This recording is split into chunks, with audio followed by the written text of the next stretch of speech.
4장입니다.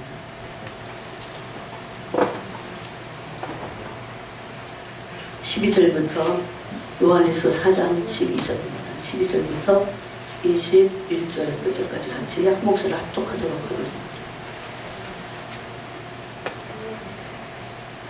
12절부터 함께 읽도록 하겠습니다. 어느 때나 하나님을 본 사람이 없을 때 만일 우리가 서로 사랑하면 하나님이 우리 안에 거하시고 그의 사랑이 우리 안에 온전히 이루어지느니라. 그의 성령을 우리에게 주심으로 우리가 그 안에 거하고 그가 우리 안에 거하시는 줄을 아느니라. 아버지가 아들을 세상의 구주로 보내신 것을 우리가 보았고 또 증언하노니 누구든지 예수를 하나님의 아들이라 시인하면 하나님이 그의 안에 거하시고 그도 하나님 안에 거하느니라.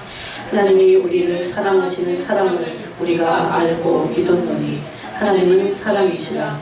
사랑 안에 거하는 자는 하나님 안에 거하고 하나님도 그의 안에 거하느니라.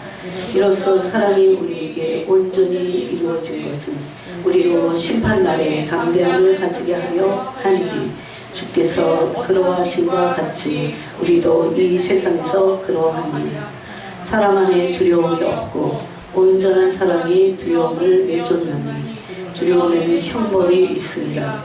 두려워하는 자는 사랑 안에서 온전히 이루지 못하였느니라.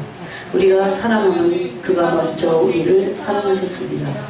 누구든지 하나님을 사랑하노라 하고 그 형제를 하는 자는 보지 아니하는 자는 보지 못하는 바 하나님을 사랑할 수 없느니라.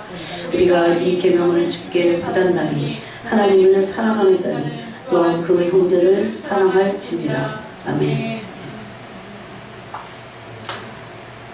여기 몇 가지 반복되는 말씀이 우리가 지난 시간과 연결해서 같이 나누도록 하겠습니다. 이 반복되는 말씀이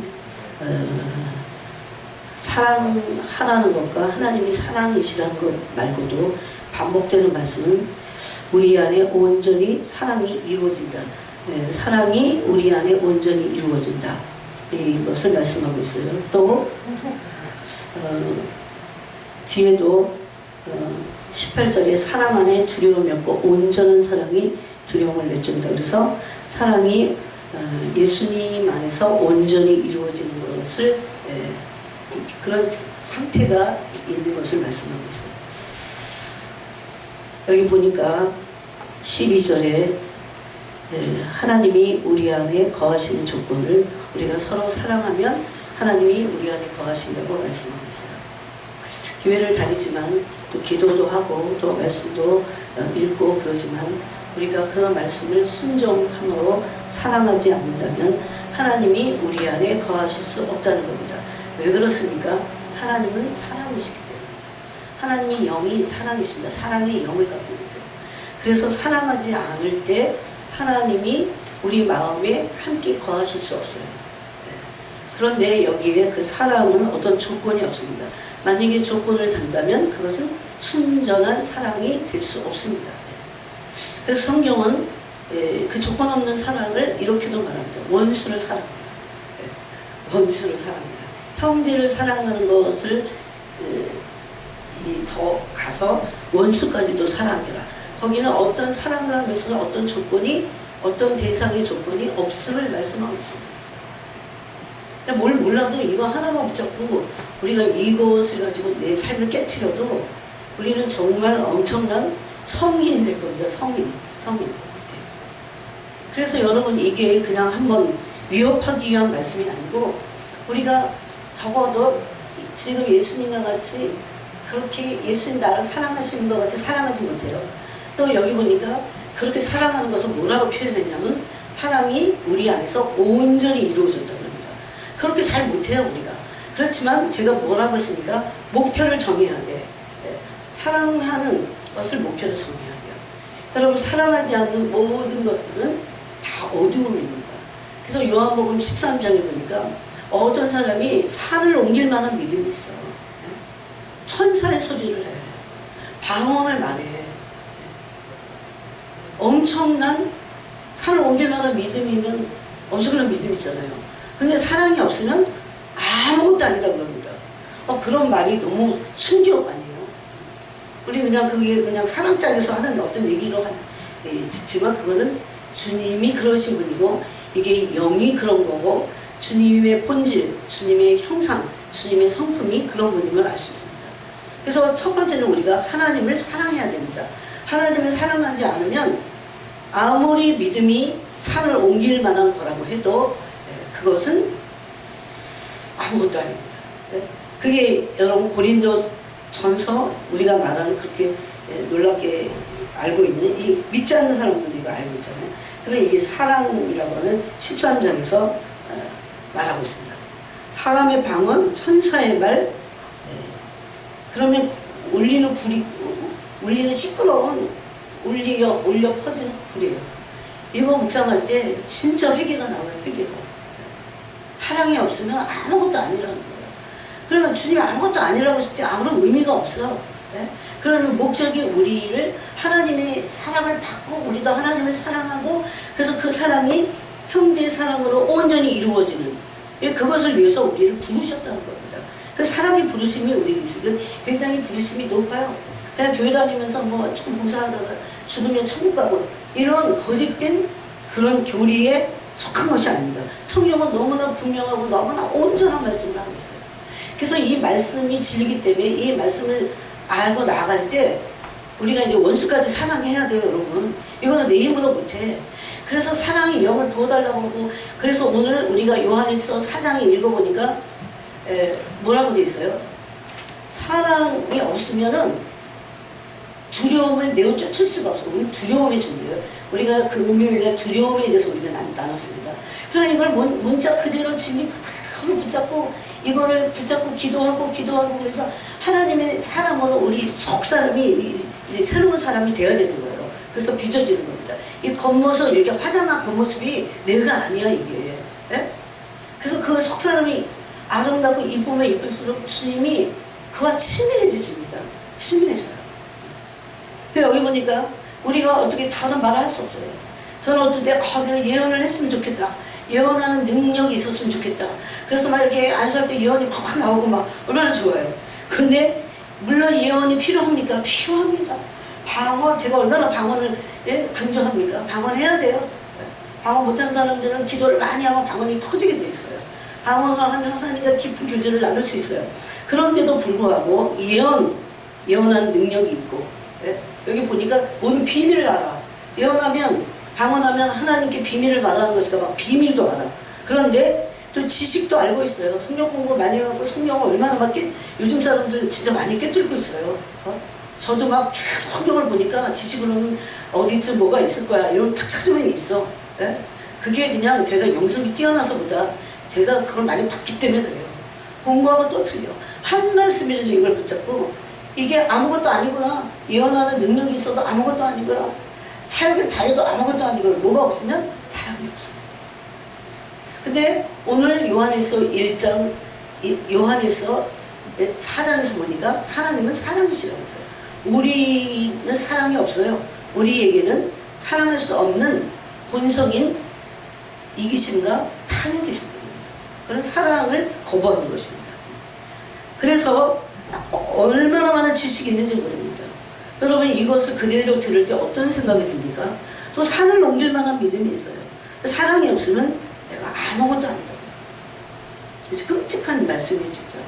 근데 요한복음 12장에서 예수님 뭐라고 하시냐면 여러분 요즘 사람들이 예수님이 오셔갖고 너 정말 사랑이 없구나. 저번에도 그럴 것 같고 예수님을 사랑하지 않을 뿐만 아니라 십자가에서 나를 위해서 십자가를 죽으셨는데도 불구하고 정말 양심이 얼마나 둔해졌는지 예수님 사랑하지 않아요. 뭣도 하고 사역도 하고 그건 다 자아 실현을 위한 거야. 만약에 내가 예수님을 사랑하는 마음이 없이 뭔가를 한다면 그거는 그냥 내 자아 실현이고 내 왕국을 세우는 거고 내 일이에요. 내 일. 제가 그랬죠. 주님 제가 설교 놓고 막 스트레스 받을 때가 있어요. 제가 주님 설교를 어떻게 해야 됩니까? 주님 말씀 주세요. 막 이러는데 주님이 너 설교는 나를 사랑함으로 하는 것이다 그랬어요. 얼마나 놀랐는지 몰라요.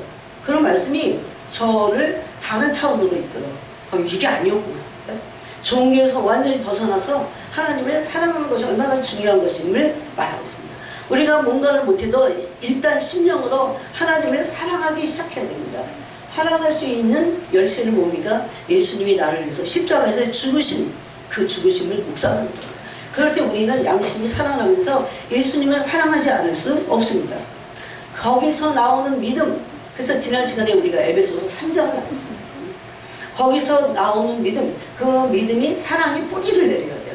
그래서 뿌리가 박히고 토가 굳어져서 지식에 넘치는 하나님의 사랑을 알아서 사랑의 너비와 깊이와 높이와 깊이에서 우리가 자라가야 됩니다. 여러분 지금 하나님의 사랑에서 자라가고 있습니다.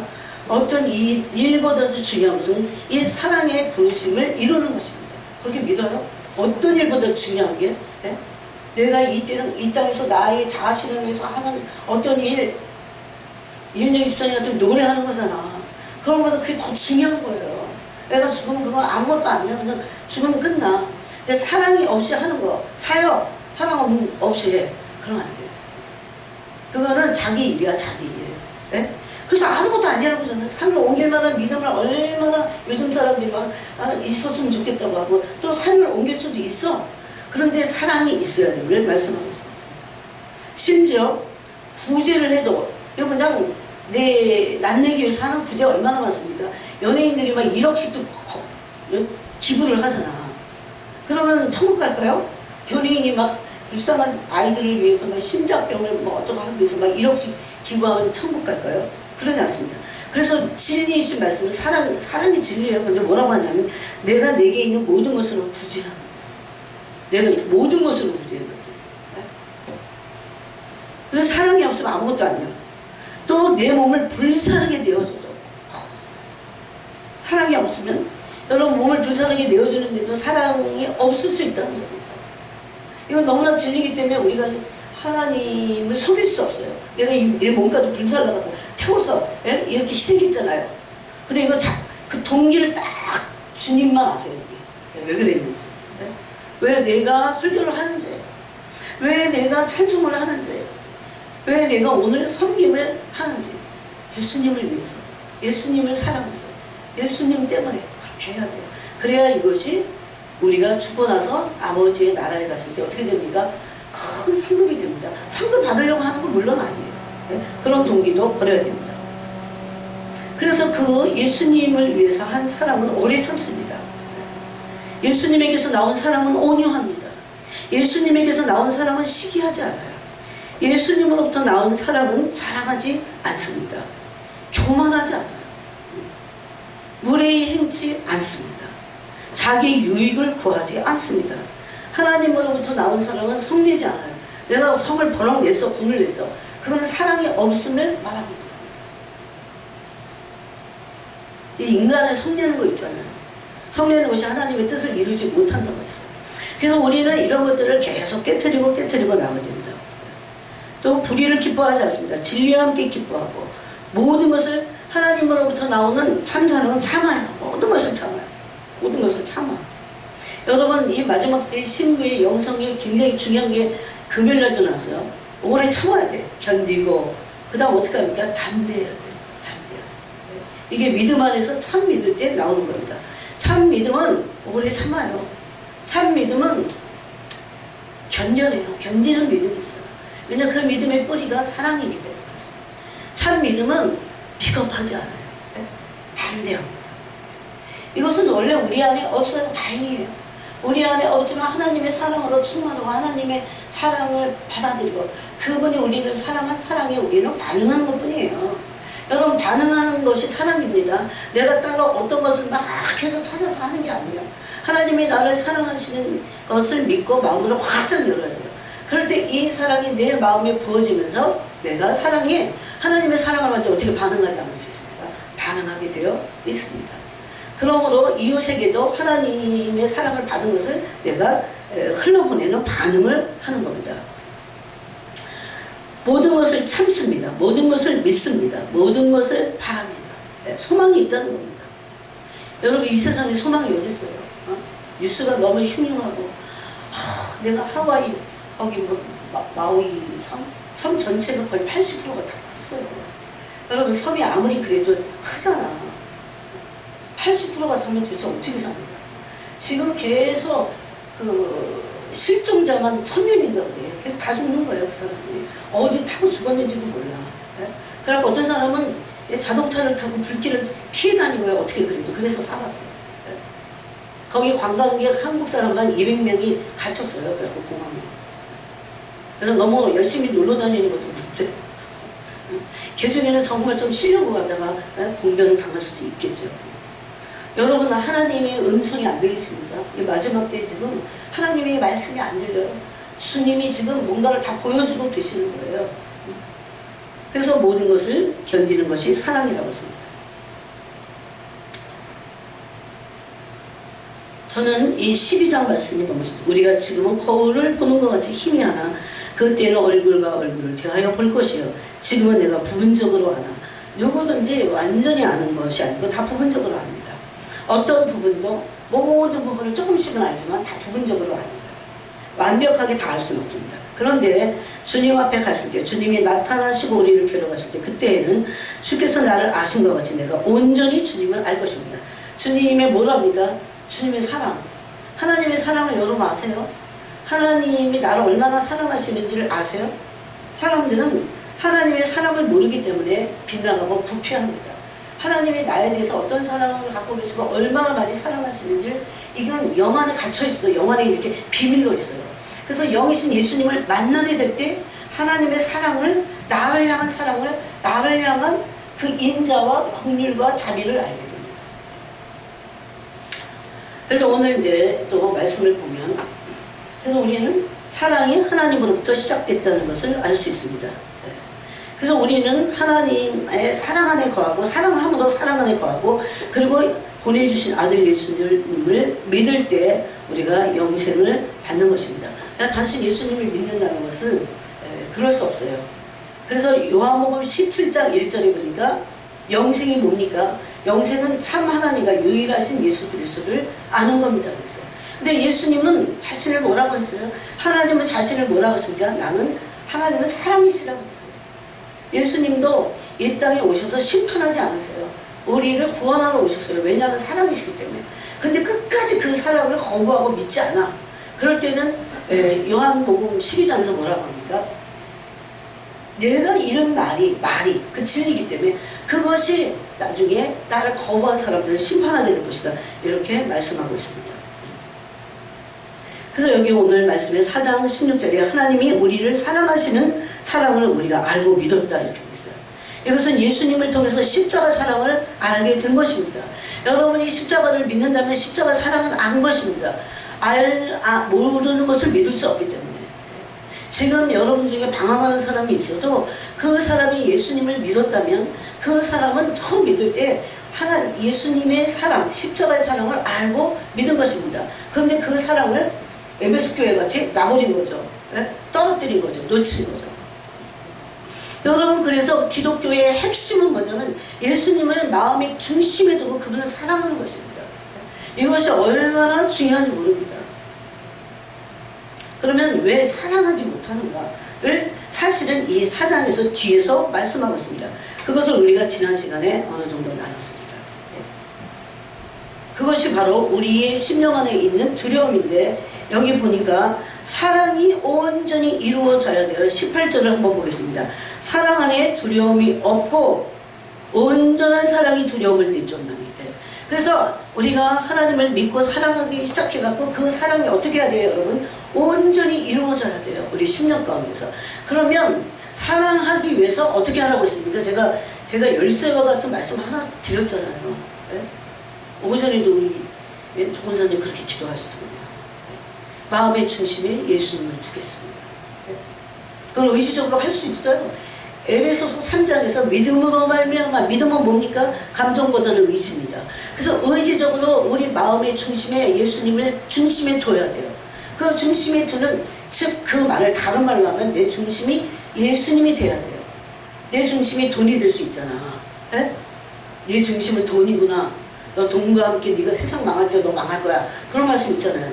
내 중심이 어떤 사람일 수 있어요. 자식일 수 있어요. 돈일 수 있어요. 내 중심이 내 일이야. 일일 수 있어요. 예수님은 놓치고 일만 하는 거야. 예수님과 분리된 상태에서 예수님의 사랑을 붙잡고, 이게 오늘 현대 교회의 가장 큰 문제입니다. 그래서 제가 열쇠와 같은 말씀을 드렸어요.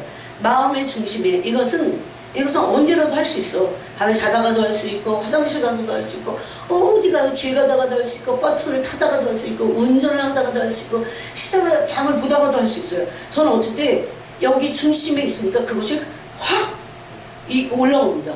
마음의 중심으로. 그래서 내 중심을 살펴볼 수 있어요. 내 중심에 무엇이 있는가? 돈이 있는가? 앞으로 내가 있는가? 제일 많이 있는 게 나야, 나. 네? 예, 내가 있어갖고, 탐욕과 이기적인 내가 있어갖고, 그래서 두려운 거죠, 막. 내가 잘못될까봐. 그래서 이 두려움이 사랑이 온전히 이루어지지 않으니까 없어지지 않아. 이 부분을 우리가 지난 시간에 나눴습니다. 굉장히 중요한 부분이에요.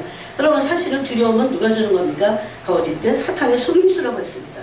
왜냐하면 예수님께서 믿을 때 믿는 자 안에서 이미 사탄의 것을 멸하셨다고 했어요. 그래서 우리가 이것을 믿고, 예, 두려움 마귀가 주는 거니까 무엇에도 두려워하지 말아야 됩니다, 여러분. 그래서 주님이 이런 말씀하셨어요. 두려움 안에 이런 마음이 있대요. 실직하면 어떡하지? 실직. 물론 요즘은 막 실직 해갖고 막 실직 수당 타려고 그러는 애들도 있지만, 네. 돈 벌지 못하면 어떡하지? 나한테서 돈이 완전히 사라지면 어떡하지? 여러분, 이것은 만몬의 영이 잡힌 거라고 해서 그래요. 물론 저도 젊었을 때 잡을 잡지 못하고 또 그런 돈이 어딨어. 내가 가고 싶은 곳에 버스비가 없어서 못 간 적도 있어요. 여러 번 한 번이 아니라. 근데 이거는 오늘 말씀 잘 들어야 이 두려움에서 해방됩니다. 돈을 벌지 못할까봐 어떡하지? 직장을 구하지 못하면 어떡하지? 그것도 내가 원하는 직장. 또 사랑하는 사람이 날 떠나면 어떡하지? 그게 자식이든 부모든 아니면 정말 애인이든, 예? 떠나면 어떡하지? 날 버리면 어떡하지? 그런 마음이 있다는 겁니다. 또 몸에, 이게 나이별로 다 틀리긴 해. 몸에 병이 걸리면 어떡하지? 암 걸리면 어떡하지? 4명이 한 명꼴이 암이래. 암 걸리면 어떡하지? 예? 그런 두려움이 있는 겁니다, 여러분. 사람들이 날 미워하면 어떡하지? 저 미움을 참 많이 받았어. 사람들이 계속 날 미워하면 어떡하지? 그런 마음이 있어요. 또 어디 가다가 여러분, 하와이 갔지? 아니, 누가 아침에 그렇게 불길에 휩싸여 죽을 줄 누가 알았어요? 내가 사고를 당하면 어떡하지? 아니, 거기 백화점 그냥 물건 사러 갔는데, 쇼핑하러 갔는데 죽을 줄 어떻게 알았어요? 옛날에, 요즘 사람보다는 옛날에, 우리 나이 때 결혼하지 못하면 어떡하지? 어떤 사람들 내가 못 만나면 어떡하지? 결혼하지 못하면 그 외로우면 어떡하지? 이런 걱정이 있었어요. 그래갖고 옛날에 제가 전도사로 있을 때 그 신일교회야, 지금도 기억나요. 그 노처녀, 지금 생각하면 노처녀도 아니야. 지금은 30대인데 한강에 가서 둘이 있어요. 노처녀 둘이. 마음이 그래도 맞으니까 죽으려고. 왜? 시간이 지나가는데 막 30대 중반이 넘어가는데 남자를 못 만나는 거야. 그런 두려움도 있다는 겁니다. 그거 인간적으로 해결했거나 안 되는 거예요. 모든 걸 다 맡게 돼요. 자녀에 대한 두려움, 자녀 미래에 대한 두려움, 뭐 이루 말할 수 없는 두려움이 있어요. 지옥 가면 어떡하나 이런 두려움도 있겠죠. 네. 그런 두려움 그나마 나. 네. 그런데 이런 두려움은 이 어두움이라고 합니다. 이것을. 두려움 뭐라고요? 어두움이라고 합니다. 두려움은 죄예요. 그래서 이것을 회개해야 됩니다. 회개. 두려움을 회개해야 하셨어요? 두려운 것을 회개해야 돼요. 그런데 주님의 이 두려움을 우리 속에 있는데 이거를 잘 이렇게 덮고 또 덮고 괜찮아 그렇게 하지 않으세요. 두려움이 드러나야 돼. 그래야 이게 해결이 된다. 그리고 두려운 일을 확 주셔, 환경을. 응? 그래서 이 두려움의 어둠을 드러내시고 쫓아내기를 원하세요. 그래서 빛을 비치시는 겁니다. 빛이 여기서 뭡니까? 하나님의 사랑의 빛이에요. 그래서 하나님의 사랑의 빛을 받고 이 사랑 안에서 계속 사랑을 또 받고 그래서 사랑 안에서 온전히 사랑이 이루어지면 어떻게 됩니까? 네? 두려움이 내어 쫓깁니다. 만약에 우리 안에 있는 숨어있는 두려움이 내쫓기지 않는다면 하나님은 사랑할 수 없어요. 사랑. 네? 내가 이기적이고 확함적이고 내가 우상이 되는데 하나님 어떻게 사랑해요? 네? 그리고 이 두려움이 내어 쫓기지 않는다면 주님을 온전히 믿을 수 없어요. 두려움을 내쫓기 위해서 지금 이 말씀을 하신다는 것을 알 수 있어요. 사랑 안에 두려움이 없고 온전한 사랑이 두려움을 내쫓나니. 그러면 두려움을 내쫓는 건 사랑밖에 없습니다. 믿음도 아니에요. 물론 믿음 안에 있는 사랑이에요. 여기에 제가 그랬잖아요. 여기 불이 꺼져갖고 깜깜해. 근데 여기서 깜깜함을 여기서 어떻게 좀 해결하려고 보려고 아무리 보려고 여기서 막 난리를 부려도 무엇을 해도 이 깜깜함을 해결할 수 없어요. 딱 불을 켜야 돼요. 그래서 그 빛이신 하나님의 사랑이 두려움을, 우리 안에 있는 두려움을, 이 어두움을 내쫓는다는 것입니다. 어두움을 내쫓는 것은 빛밖에 없습니다. 가장 어두운 것은 우리 안에 있는 두려움입니다. 그래서 요한계시록 21장에 보니까 두려워하는 자들이 둘째 사망의 불못에 던져져요. 제일 첫 번째 나오는 게 두려움이야. 그 다음에 두 번째가 믿지 않는 자들입니다. 두려우면 믿을 수 없기 때문입니다. 그래서 요한복음 12장 6절을 한번 보세요. 여러분이 이 말씀을 확인하셔야 됩니다. 자, 다 펴세요. 요한복음 6장. 지금 여러분 시간이 많지 않아요. 네? 이런 두려움이 내어 쫓기고 내가 온전해지는 그것이 구원의 완성이에요. 일이 아니에요. 내 존재가 하나님의 부르심의 존재로 하나님과 같은 형상의 존재로 완성되는 게 하나님의 일이고 구원의 완성이에요. 이걸 잊어서는 안 돼요. 그런 사람들이 사역하는 거지. 그런 사람들이 하나님이 하시는 일을 하는 거예요. 그래서 일이 우선이 아니에요. 네? 그래서 요한복음 12장 6절을 한번 보겠습니다. 12장 요한복음 12장 46절을 보겠습니다. 같이 읽어볼까요? 시작. 나는 빛으로 세상에 왔나니 무릇 나를 믿는 자는 어둠에 거하지 않게 하려 함이로라. 아멘. 가장 어두운 뭡니까? 우리 안에 있는 미래와 운명과 나 자신과 이런 거에 우리가 매여 있어요. 네? 나는 매여 있지 않은 나를 포함해서 진짜 해방된 사람을 한 번도 본 적이 없어요. 네? 그럼 그들은 거의 속임이야. 네? 그리고 다 이 두려움이라고 하는 어둠에 매여 있어요. 그래서 하나님 사랑할 수 없어요. 그러면 온전히 믿을 수 없어요. 네? 그래서 오늘날 믿음을 보랴 주님 그러시는 거예요. 있는 사람들이 잡은 거죠. 그냥 불신이 막 커갖고 막 그래서가 아니에요. 두려움이 많으니까. 예수님이 그렇게 좋으신 분인데도 왜 못 믿어요?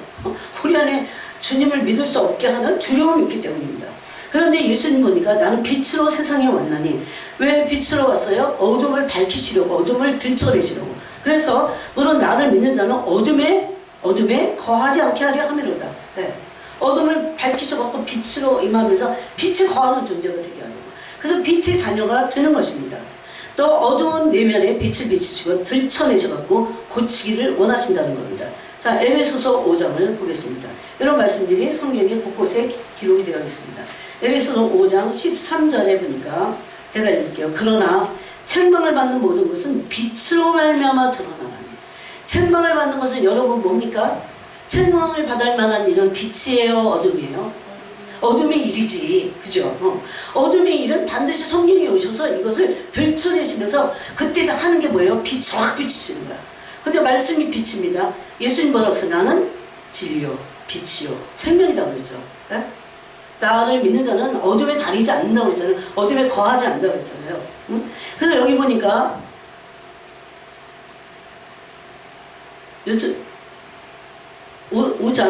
5장이죠. 5장 13절에 보니까 책망받는 모든 것은 어둠이야. 네? 어둠이 빛으로 말미암아 드러난다 이 말이에요. 네? 어둠은 빛이 아니고는 들춰낼 수가 없어요. 그래서 어둠을 무슨 우리 이성으로 어둠을 어떤 그 사람의 어떤 이론으로 막 교리로 네? 교리로 막 어둠을 막 설명해줘. 막 이건 죄예요. 이건 책망받을 만한 일. 아무도 소용없어. 그 교리를 말했어도 거기에 뭐가 와야 돼요? 어둠을 쫓아내려면 빛이 와야 돼, 빛이. 네? 어둠을 몰아낼 수 있는 건 빛밖에 없어요. 근데 예수님 빛이십니다. 예수님의 진리의 말씀은 빛의 말씀이에요. 네? 그래서 이 빛이 비춰지니까 빛으로 말미암아 어둠이 책망받을 만한 어둠들이 드러나기 시작합니다. 여러분, 하나님은 어둠의 일을 들춰내시는 분이십니다. 하나님은 우리 심령에 빛을 비춰서 우리가 얼마나 거짓되지, 얼마나 우리가 거짓말을 좋아하겠어요. 여러분 거짓말하는 자는 성령에 들어볼 수 없어요. 요한계시록 그랬잖아요. 그런 거를 주님이 어느 날 저한테 했어요. 사람들이 너무 그런 말씀을 칭찬하게 여는데 이렇게 아무것도 아니고 이렇게 자기가 그런 거짓된 존재인지조차 모른다는 거예요. 왜 그런지 아세요, 여러분? 그거 말씀이 빛으로 오지 않았기 때문에 그래요. 말씀이 빛으로 와야 돼요. 말씀이 지식이 아니야. 말씀이 개념으로 오는 게 아니에요. 말씀이 혼을 잠깐 때리고 이렇게 잘 살아야겠네 이렇게 해갖고는 절대 못 변하는 겁니다. 말씀이 빛으로 와야 돼요. 진리는 빛이십니다. 그래서 진리를 뭐라고 합니까? 진리의 빛 그러잖아요. 예? 그래서 그 어둠을 도리어 그래서 이걸 밝히셔갖고 주님이 이걸 드러내십니다. 그래서 12절에 보니까 그들이 은밀히 행하는 것들은 말하기도 부끄러운 것들이라고 했어요. 그러므로 이르시기를 잠자는 자여 깨어서 죽은 자들 가운데서 일어나라. 잠자는 자는 뭡니까? 어두워서 어두울 때 자자는 사람들이 물론 대낮부터 자는 사람도 많잖아요. 대개 밤은 잠을 자는 데잖아요. 근데 그 밤이라고 하는 것은 어두운 상태를 말해요. 영혼이. 그래서 거기서 깨어나라는 거예요. 그 어둠에서 나오라는 거예요. 깨어나라는 거예요. 깨어서 죽은 자들 가운데서 일어나라. 이건 다 영을 말하는 겁니다. 그래서 그리스도께서 너에게 빛이시리라 그랬어요. 이겁니다. 예? 빛이 비쳐야 어둠 가운데서 잠자는 사람들이 영원히 깨어나갖고 그러니까 이게 지금 때가 어느 때인지 주님이 얼마나 가까이 임하셨는지 내가 무엇을 심령에 준비하는지 이 모든 것들을 알게 하시는 것은 나 스스로가 아니고 우리의 혼에서 나오는 이성은 빛이 아니에요. 진짜 우리에게 빛을 비춰주시고 빛이 실제적으로 와야 돼요. 제3의 빛. 제3의 빛, 예수님의 빛이에요. 예수님 오셔야 돼요. 그래서 저는 이런 게 오히려 저를 위로합니다. 나하고는 이걸 어떻게 좀 해보라고 하면 어떻게 못해. 이건 100년이 지나가도 못할 겁니다. 근데 예수님이 빛으로 오셔서 예수님 구하면 되잖아요. 우리가. 빛을 구하면 되잖아요. 그 빛이 오시면 두려움을 오늘도 보니까 내어 쫓는다는 것입니다. 근데 그 빛이 뭐냐면 바로 정체가 사랑이라는 겁니다. 사랑은 어둠이 아니에요. 미움이 그래서 어둠입니다. 그래서 우리가 읽지 않았지만 요한일서 4장에 보니까 요한일서 4장에 4장 아니라 2장에 보니까 2장으로 가보세요. 9절에 여러분이 이런 말씀을 늘 가슴에 새기고 정말 두렵고 떨리는 말씀을 받고 그대로 행하도록 하나님의 은혜를 구해야 돼요. 안 그러면 여러분 지옥 가요. 네? 여기 그렇게 돼 있어요. 제 말이 아니에요. 빛 가운데 있다면서 이 말은 뭐냐면 이제 자기가 속는 거야. 아, 나 예수도 믿고 나 교회도 다니고 나 11조 생활도 하는데 모두 하는데 네? 주일 성수도 하는데 그래서 빛 가운데 있다고 하는 거예요. 이걸 누가 제일 많이 얘기했냐면 바리새인들이 그래서 자기는 옳다고 여겼어. 착각했거든요. 착각. 예수님 바리새인들하고 해서 너희들은 어둠이다 그랬어요. 이 어둠의 자식들하고 그랬어. 이 독사의 자식은 어둠의 자식이다. 그 소리잖아요. 얼마나 무섭습니까? 네? 근데 그들이 두 가지 안 했어요. 하나님의 영광을 구하지 않아. 본질을 구하지 않아. 또 하나는 하나님을 사랑하지 않는다고 그랬어요. 네? 사랑하지 않는 게 어둠인 것을 몰라. 그래서 여러분 계속 훈련해야 돼. 한 달이고 두 달이고 6개월이고 제가 그렇게 한 거예요. 제가 중심의 마음에 하한테 가다 보면 예수님이 없어. 바쁜 거 어쩌고저쩌고 온갖 게 다 중심에 있어. 그래갖고 어떤 때는 원망을 하고 있어. 막 화를 내고 있어. 막 원망 표현이 제일 많아. 그럴 때 중심에 내 마음에 중심에 예수님이 안 계시구나. 다시 믿음으로 말미암아 그리스도가 내 마음의 중심에 계시게 하옵시고 다시 예수님을 믿음으로 하는 거야. 그때는 예수님 사랑하는 마음이 너무 식었잖아요. 그래서 다시 믿음으로 예수님이 내 중심이 되도록 계속 그러면서 그 다음 뭐 하라고 했습니까? 예수님을 구하는 겁니다. 예수님 내게 채워주세요. 예수님으로 충만하게 해주세요. 예수님으로 채워주세요. 지금도 그러고 있어요, 여러분. 그런데 그것이 나에게 완전히 여기에 박힐 때까지 처음에는 연달 훈련을 해야 돼요. 예수님을 뭐 하는 거? 마음의 중심에 두는 거. 네? 마음의 중심에 예수님. 여러분 이 삶을 산 사람이 가장 위대한 사람이 다윗이었어요. 광야에서 거의 한 20년을 이연당 받은 거야. 그리스도를 마음의 중심에 두는 훈련을 하는 겁니다. 오늘도 바울 보니까 그런 훈련을 했어요. 그래서 여기 9절에 보니까 빛 가운데 있다면서 그 형제를 미워하는 자는 지금까지 어둠에 있는 자요. 어둠에 있는 자요. 이거는 그냥 단순히 형제의 미움에 대한 말씀이 아닙니다. 하나님을 사랑하지 않으므로 형제를 사랑할 수 없는 상태가 미워하는 거예요. 네? 적극적인 사랑, 네? 가슴 아픈 사랑, 네? 지체들을 놓고 영혼을 놓고 가슴 아파하는 그런 마음이 여러분 가운데 없다면 우리 구해야 됩니다. 이것은 우리 안에 원래 있던 게 아니기 때문에. 왜? 그게 빛이기 때문에. 믿는 사람은 빛의 자녀가 된 거예요. 네? 그 다음에 그의 형제를 사랑하는 자는 빛과 내가하여 자기 속에 꺼리낌이 없으나, 이 사랑이 하나님으로부터 받은 그 사랑이 이제 우리 안에서 형제 사랑으로 온전히 이루어지므로 우리 안에 뭐가 없어집니까? 형제 사랑이 완성되면 뭐가 없어져요? 두려움. 여러분, 만약에 어떤 사람이 두려움이 아예 없어, 그런 사람은 없을 테지만 조금이라도 남아있겠지. 성인들도 남아있었어요. 그러면 여러분 못할 게 없을 거예요. 영어로 쭉 말해서 못할 게 걸려 넘어질 게 없어요. 영혼들을 사랑하고 섬기고 그러면 그의 형제를 반대도 있어요. 미워하는 자는 어둠에 있고 또 어둠에 행하며 갈 곳을 알지 못하나니 그 어둠이 그의 눈을 멀게 하였습니다. 그래서 이 어둠의 실체는 뭡니까? 요한계시록 21장에서 말씀했듯이 두려움입니다. 두려움. 네. 두려움은 그냥 두려운 감정으로 끝나는 게 아닙니다. 내 인격이 되고 이것은 죄성이에요. 죄성. 그래서 회개하고 하나님의 은혜를 구해야 돼요. 하나님의 사랑이 내게 오면 그까지 두려움을 왕이 다 쫓아낸다고 그랬잖아요. 요한에서 4장에서. 네. 그래서 이런 두려움이 있어요. 돈을 벌지 못하면 어떡하지? 내가 병들면 어떡하지? 온갖 두려움은 뭐를 불러일으킵니까? 염려, 근심, 걱정. 또 그것은 나중에 원망, 불평. 부모를 원망하게 돼 있어요. 우리 부모님이 좀 부자였으면 내가 얼마나 좋았을까. 이런 원망을 안 하겠어요. 네. 그래서 우리는 예수 그리스도가 우리 중심에 계시게 해야 합니다. 그렇게 될 때 실제로 일어나는 일이 있어요. 이것이 내 중심이 될 때까지, 내 중심이 예수님이 될 때까지 포기하지 말아야 돼. 막 사역하다가도 예수님이 내 사역이 중심이 아니야. 예수님이 내 중심인가? 내가 돈 벌다가도 예수님 내 중심인가? 돈이 목적이 아니잖아. 여러분, 이제 그러지 않은 사람들이 여러분, 예수님이 중심이 아닌데 어떻게 우리가 우리의 의지로 배교해요. 배교. 어떻게 우리가 배교하지 않을 수 있어요? 그거 불가능해요. 여러분, 배교하면 뭐합니까? 구원 얻지 못해요. 나는 지금 상태로는 예수님 부인하진 않을걸? 천만에 만만해요. 예수님이 중심에 계셔야 우리가 부인하지 않게 되는 겁니다. 여러분이 적어도 지금 막 펄펄 끓듯이 예수님을 사랑하지 못해도 예수님이 내 중심에, 일의 중심에, 나의 중심에, 마음의 중심에, 내 삶의 중심이 되도록 자꾸 묵상을 하셔야 돼요. 네? 이런 말씀은 청기야. 청기. 네? 마귀 얼마나 싫어하는데 이런 말씀을.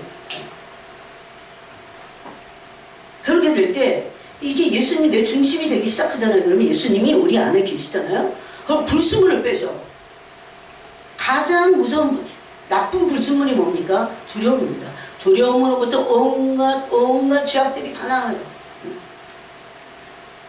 여러분, 이런 두려움의 불순물들을 이제 두려움에 탁지탁지 붙어있는 거북이 보니까 거기에 뭐가 막 거북이 어디에 보면 등자리가 딱딱딱딱 붙어갖고 거북이가 나중에 살질 못하더라고요. 그러니까 거북이를 건져갖고 다 띄어내더라고요. 그리고 놔주더라고요. 내가 그걸 보면서 근데 제가 저렇게 덕지덕지 붙어 있을 수 있어요. 그런 생각했어요. 그런데 여러분, 이걸 좀 더 깊이, 이게 얼마나 중요한지 깊이 보면 어떤 것들은 나도 모르는 수준의 것이 있어요.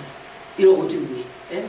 어둠의 가장 무서운 정책 가운데 하나가 두려움이라고 하죠. 그래서 두려움을 없애지 않으면 원망, 근심, 걱정이 안 없어져. 그래서 원망하지 말아야지. 근데 또 원망하고 있어. 두려움이 아예 없어지면 원망 안 해요. 응? 그래서 나도 모르는 수준의 것이 있어. 어떤 거는 내가 모르는 어둠의 영역이 있어요. 나도 몰라. 응? 이 숨겨서 있다는 겁니다. 이것을 예수님이 성령을 통해서 들춰내십니다. 너무 감사해요. 지금 좀 아프세요? 그 들춰낼 때 감사하셔야 돼요. 감사하셔야 돼요. 그래서 사건을 마귀가 막 일으켜도 그냥 놔두시는 거예요. 이 어둠을 좀 드러내시는 거예요. 그래서 이 사건 앞에서, 이런 환경 앞에서 어떤 반응을 하는지 딱 그게 내 두려움이거든요. 막 원망불평해. 막 분을 내. 딱 그게 나옵니다. 그거 없어져요. 아주 정확한 겁니다. 그래서 숨겨진 부분까지 다 빛 앞에서 예수님이 들추십니다. 그래서 우리는 그 지성소까지 가서 그 기도를 통해서 대단히 솔직해야 돼요. 이 들춰진 것이 아프기도 하고, 예?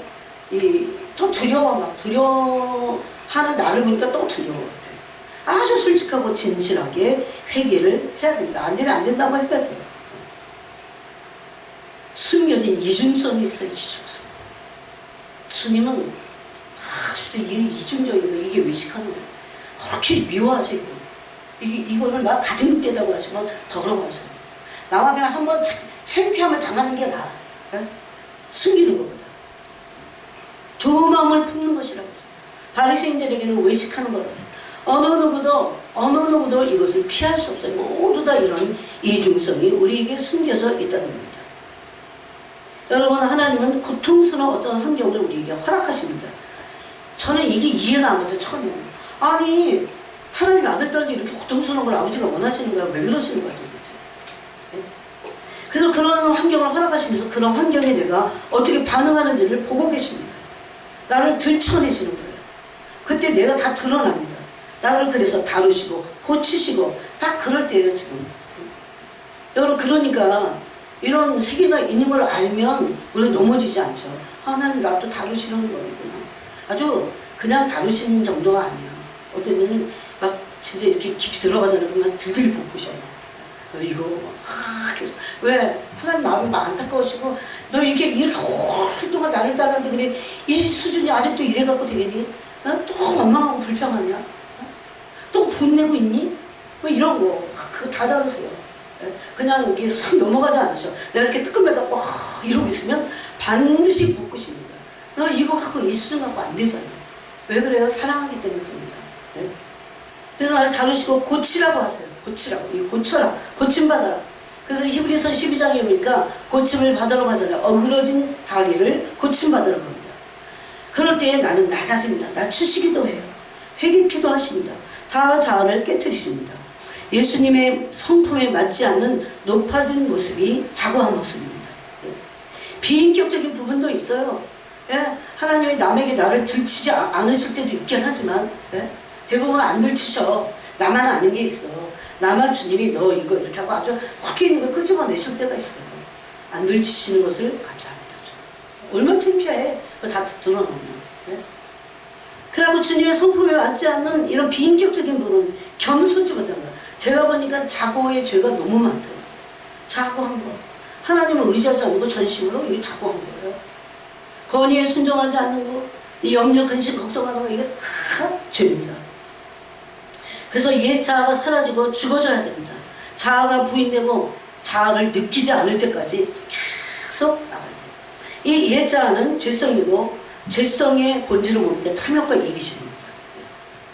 그래서 그럴 때까지 우리의 내면을 하나님이 깨뜨리신다는 거예요. 그래서 이제 이게 다 깨지잖아요. 시간이 걸려요.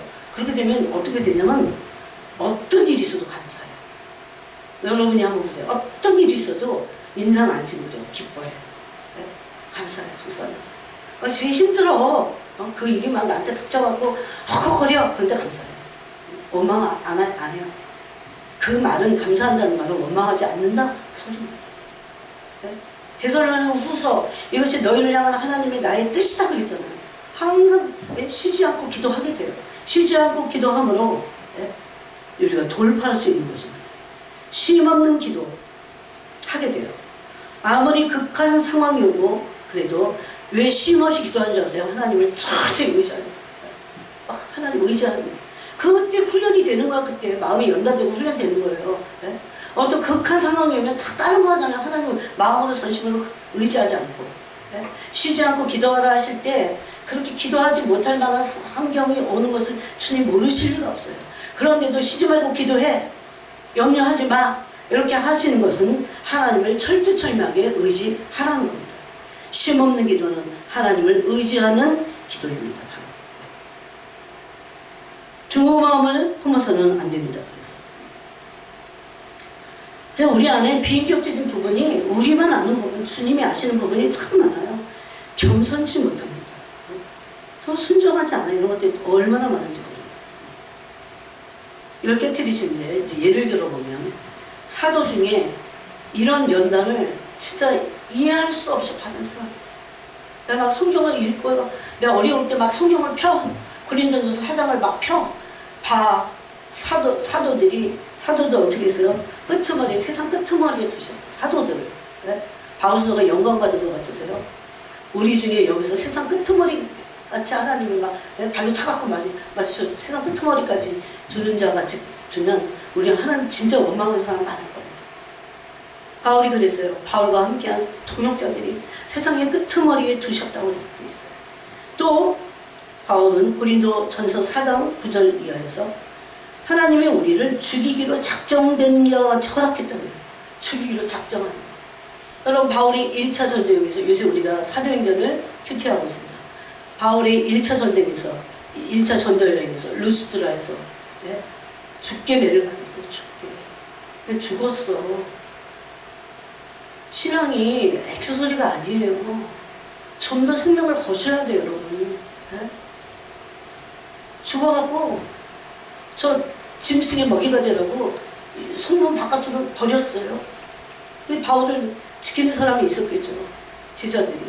그러고 이게 있는데 살아난 거야, 이 사람이. 네? 살아나서 하신 말씀이 고린도후서 1장에 있습니다. 이런 말씀을 막 펴서 읽어요, 그래서. 네? 이기려고. 네? 지면 안 되잖아. 사탄이 이럴 때 가장 우리의 마음이 연약해지니까 마구 공격을 해버립니다.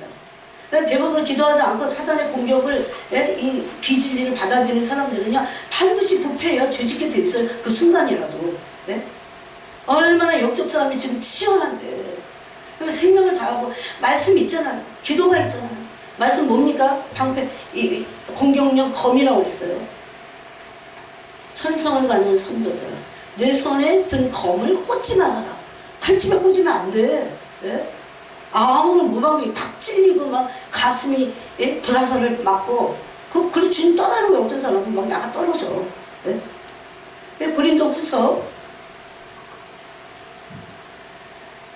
고린도전서 제가 지금 헷갈립니다. 고린도전서 4장에 보니까 내가 생각하건대 9절에 하나님이 사도인 우리를 바울만이 아니에요. 죽이기로 작전된 같이 끄트머리 두셨으니 우리는 세계고 천사와 사람에게 구경거리가 됐더니 또 어떤 걸 당했습니까? 약해졌어요. 우리 막 강하게 그러지만 내 성품이 혼이 우리 막 정기 누가 나를 무시하고 업신여길까봐 그걸 금방 알아차립니다. 근데 우리 비천하셨다고 합니다. 근데 여기가 떨어지면 진짜 자유함이 있어요. 바로 이 시간까지 우리가 주리고 목마르며 내가 주님 때문에 주려받는 거 얼마, 내가 주님 때문에 얼마 목말라 받는 거, 헐벗고 매맞으며 정처받고 또 술과 친히 손으로 일을 하며 모욕을 당한지 축복하고 이거예요. 사도예요. 박해를 받는 즉 참고 비방을 받는 즉 권면하니 나를 막 비방하는 사람은 권면해줘. 예? 지금까지 세상의 더러운 것과 만문의 찌꺼기같이 되어주다. 이걸 다 당했어요. 네. 그때 루스드라에서 바울은 죽었습니다. 그랬을 때 고린도후서 1장에서 바울은 뭐라고 합니까? 여러분 맨날 복 그러지만 복 말고 복도 못 받으면서요. 네? 그 너머에 고난 너머에 오는 엄청난 은혜가 있어요. 비밀이 거기에 모든 복이 다 있어. 고린도후서 1장에 보니까 형제들아 8절에 우리가 아시아에서 당하는 환난을 너희가 모르기를 원하지 아니하노니 힘에 겹도록 심한 고난을 당하여 살 소망까지 끊어지고 우리는 우리 자신이 사형 선고를 받은 줄 알았으니 죽었습니다. 사실.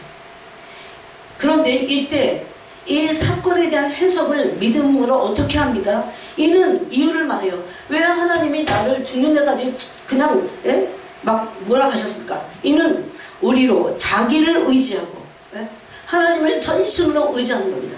여러분 하나님을 전심으로 의지해야 두려움이 없어져요. 자기를 의지하고 자기를 의지하지 말고 자기 자신을 의지하지 말고 오직 죽은 자를 달리 살리시는 하나님만 의지하게 하려 하십니다. 이유를 말하고 있습니다. 바울을 이렇게까지 깨뜨리신 이유를 말하고 있어요. 하나님만 의지하게 하십니다. 그래서 여러분 마음에 하나님 그리스도를 중심에 둬야 하나님을 의지하게 돼 있어요. 마음에도 없는 부분을 어떻게 그걸 의지합니까? 제가 하나님을 의지하는 것이 무엇인지 그 전에도 여러 번 말했어요. 마음에 하나님이 내 중심에 계실 때 내가 하나님을 전심으로 의지하게 됩니다. 이게 뭐냐면 온 영과 온 마음이에요. 기도할 때도 영으로 마음으로 기도하라고 되어 있죠. 방언으로 기도할 때 그렇게 말하고 있어요. 그래서 하나님을 의지하는 것은 지속적으로 의지하는 것을 말합니다. 여러분 사람의 본성은요. 이제 여러분이 어떤가를 여러분 스스로 좀 체크를 해보셔야 돼요. 능력이 나타나고 사람들이 막 자기를 칭찬하고 사람들이 막 인정을 해줘요. 인간 안에 인정 욕구라는 게 있어요. 인정 욕구. 엄청난 욕구예요. 내가 보니까. 이거는 하나님의 사랑과 분리돼 갖고 마귀가 준 거야. 인정 욕구.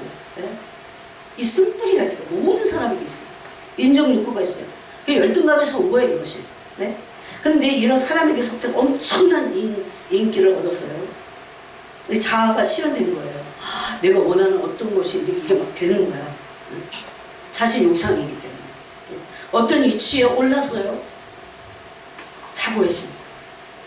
만약에 예수님이 그 사람의 중심에 없으면 그 순간이라도 자고해져갖고 어떻게 되는 줄 아세요? 여러분 마귀가 제일 좋아하는 게 뭡니까? 하나님이 받으셔야 될 영광을 그 사람이 받고 있는 거예요. 자고해지는 순간. 얼마나 무서운 죄인데 이게 영으로 깊지 않은 게 이 사실을 모릅니다. 이 상태는 자신이 드러난 일을 통해서 인정을 받은 거예요. 내가 한 일을 통해서. 예수님이 근데 마음의 중심에도 안 계셔. 그러면 성취감을 엄청 맛봐. 와, 드디어 해냈어. 이러면서. 또 사람들도 얼마나 박수갈채합니까? 만족해하고 하고. 자기가 자기에 대해서 만족해하고. 이미 높아졌어요. 그래서 고린도 전서 4장에서 이미 너희가 우리 없이 높아졌다 그럽니다. 너희가 스스로 너희에게서 나온 게 뭐가 있냐? 다 우리에게서 배운 것이 아니냐? 바울이 막 야단을 칩니다. 왜? 자고해졌으니까. 하나님이 받으셔야 될 하나님께만 돌려드려야 될 영광을 도둑질하게 돼 있어. 자기도 모르는 사이에. 왜냐하면 하나님을 의지하지 않은 상태에서 했기 때문입니다. 그런 사람들은 중심이 자기 실현이야. 사람들로부터 인정 욕구가 채워지는 거예요. 인정받는 겁니다. 그러므로 하나님께서는 이 사람을 사랑하시게 낮추십니다. 깨뜨리십니다. 환난을 허락하십니다. 그래도 몰라. 환난을 허락하셔도 몰라. 그냥 무조건 우리는 어려운 일이 없고 환난을 받고 그게 어떤 종류의 어려움이든지 간에 우리를 연단하게 주님이 주신다는 것을 알고 감사해야 되겠어. 다 들춰내세요. 그래서 바울은 오늘 이 고린도후서 1장에서 조금 아까 읽었지만 이렇게 받는 환난이 두 가지를 이룬다고 했어요. 하나는 어떤 사람을 위로한다는 거예요. 바울이 그렇게 극심하게 받은 고난이 어떤 사람을 위로해요. 또 바울이 극심하게 받은 고난이 구원을 이룬다고 했어요. 이거는 참 비밀이에요. 비밀이나 저도 잘 하나님께 더 성령님께 더 뭔가를 들어야 됩니다. 여러분이 이럴 때 하나님이 우리를 낮추시고 사랑하시기 때문에 깨뜨리신다는 것을 알고 깨져야 됩니다. 깨져야 돼요. 주님 막 등을 볶을 때 볶임을 당해야 돼요.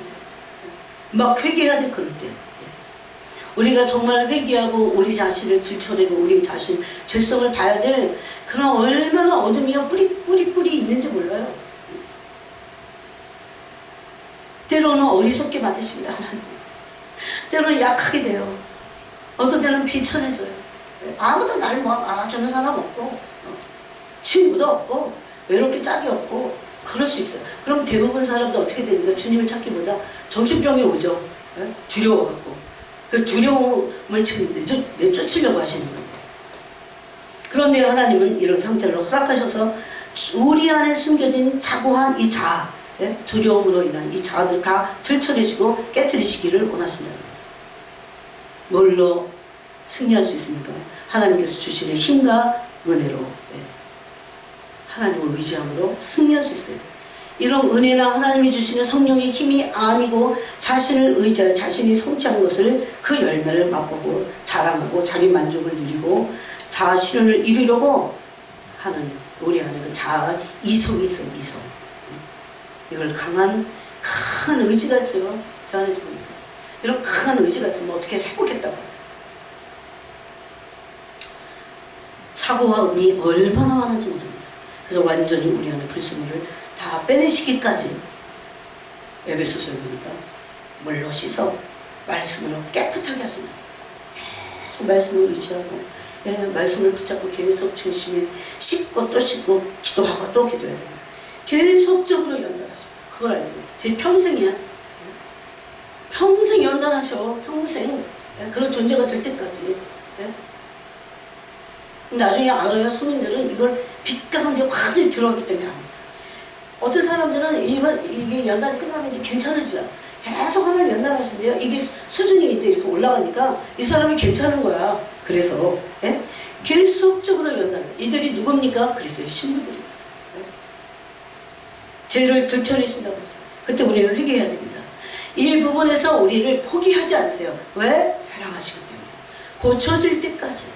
언제까지요? 고쳐질 때까지. 이런 과정이 그러므로 힘들어도 이런 과정을 반드시 통과해야 됩니다. 시간이 걸려도 여러분 포기하지 마세요. 목표를 정하세요. 반드시 성령님이 계시잖아요. 우리 안에. 반드시 나를 고쳐달라고 기도해야 돼요. 많은 사람들이 예수님의 손에서 다루심을 받지 않으려고 예수님 막 다루실 때 어떻게 됩니까? 튕겨져 나갑니다. 예수님을 원망하고 교회를 원망하고 튕겨져 나갑니다. 이거 광야 1세대가 있어요. 지도자를 원망하면서 튕겨져 나갑니다. 심지어 광야에서 벗어나서 애굽으로 가자고 그래. 그게 낫겠다. 이렇게 말했습니다. 이거를요 온전히 이 영의 상태를 온전히 보는 것만도 쉽지 않아요. 우리 마음이 낮아지고 주님을 전심으로 의지해야 이런 광야에서의 주님의 다루심이 보여집니다.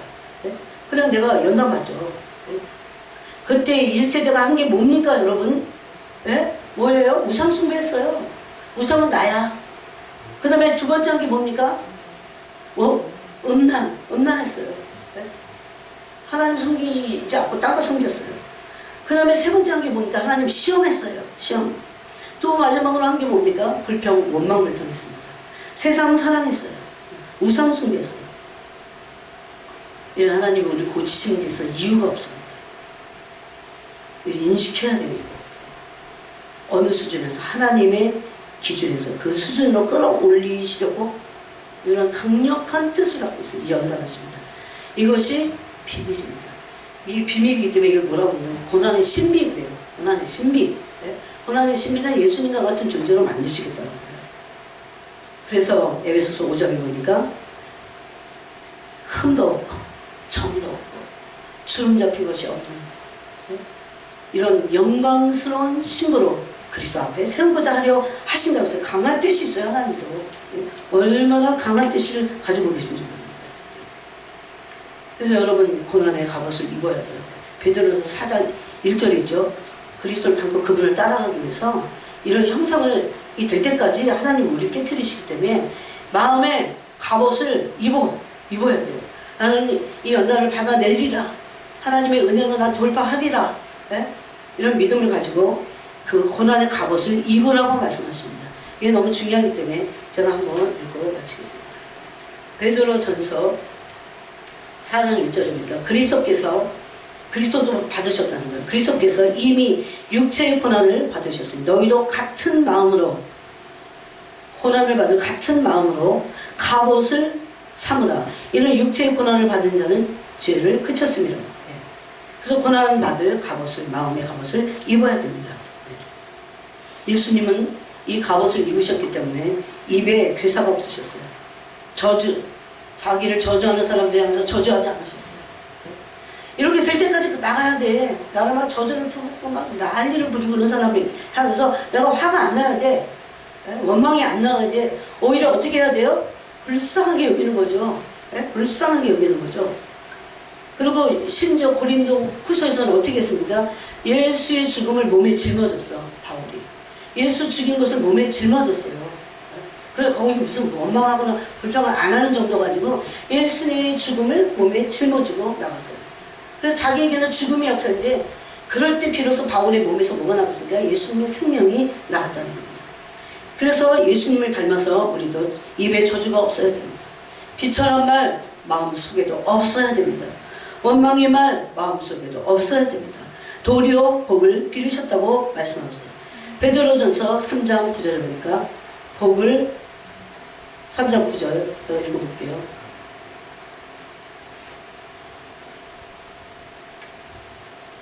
악을 악으로 욕을 욕으로 갚지 말고 도리어 복을 빌라. 복을 빌었어요. 이걸 예수님이 본을 보이셨다고 앞에는 말합니다. 그러면서 이를 위하여 너희가 부르심을 받았습니다. 누가 나에게 욕을 할 때 내가 복을 비는 게 내 부르심이야. 선교사만 부르심이 아니고요. 목사만 돼야 부르심이 아니고요. 이런 부르심이 있다는 겁니다. 이거 얼마나 영광스러운 부르심인지 몰라요. 그래서 원망 없어 도리어 복을 빌었어요. 또 마태복음 5장 44절을 보니까 예수님이 말씀하신 산상수훈입니다. 마태복음 5장 여러분 다 펴보세요. 그리고 말씀을 확인하시기 바랍니다. 5장 44절에 보니까 나는 너희에게 이르노니 너희 원수를 사랑하면 너희를 박해하는 자를 위하여 기도하라. 이것이 복을 비는 겁니다. 이 마음이 마음에서 어떤 것도 없어. 그럴 때까지 그냥 은혜를 달라고 막 예수님 부여잡고 이 말씀 부여잡고 계속 나가야 돼요. 이거 하나만 해도 우리가 놀라운 사람이 될 거예요. 네? 이것을 이루셔야 됩니다. 그러기 위해서 예수님을 어떻게 해요? 제일 먼저는 마음의 중심에 내 중심이 예수님이 되는 그 훈련을 여러분이 해나가야 됩니다. 그러므로 우리가 이 마지막 때에 예수님으로 옷 입고 신부의 겉옷이 입혔을 겁니다. 오른 행시 세마포 옷이라고 했잖아요. 그러나서 우리가 주님을 맞이할 수 있게 될 겁니다. 여러분 정말 머지 않았어요. 세상 돌아가는 거 보세요. 영적인 잠에서 빨리 깨어나야 돼. 세상도 어떻게 한번 해보겠다고 그런 마음이 없어져요. 예수님만 없으면서 중심이 없으면서 그런 걸 꿈을 꾸지 말아야 돼요. 기도하겠습니다. 하나님 아버지 감사합니다. 많은 사람이 예수님이 어떤 분이신지 모르고 지금 마지막 때이기만이 아니라 예수님 원래도 그러신 분이었습니다. 예수님 너무 사랑으로 충만하시고 우리를 죽기까지 사랑하시고 순종하셨기 때문에 주님 안에는 그런 두려움이 없으셨고 사랑으로 충만하시고 그 본체셨습니다. 이 예수님을 그 어떤 모조품이 아닌 본체의 주님을 우리 마음의 중심에 두게 하여 주시옵소서. 그분이 내 중심이 되어서 사람도 아니고 물건도 아니고 나도 아니고 그 어떤 것도 아닌 예수 그리스도가 나의 중심이 되어서 내 안에 있는 이런 불순물, 두려움과 원망과 불평과 시기와 질투와 이 모든 것들을 다 뿌리채 뻗고 이 어둠들이 다 사라지고 빛이 와서 빛과 함께 그리스도의 신부가 되도록 그래서 물로 씻어 말씀으로 깨끗하게 되는 그래서 영광스러운 신부가 되는 그분 앞에 서는 그날까지 우리가 이 삶을 매진하고 나가게 해주시옵소서. 성령 하나님께 은혜를 구하고 지속적으로 포기하지 않고 나갈 수 있는 우리 모두가 되게 축복하여 주시옵소서. 오늘 기도할 때에 그 영으로 임하시고 부어주셔서 성령님 한 사람 한 사람 다 제가 모르오니 만지시고 주님의 그 거룩하신 영광의 그 길로 이끌어 주시옵소서. 예수 그리스도의 이름으로 기도합니다. 아멘.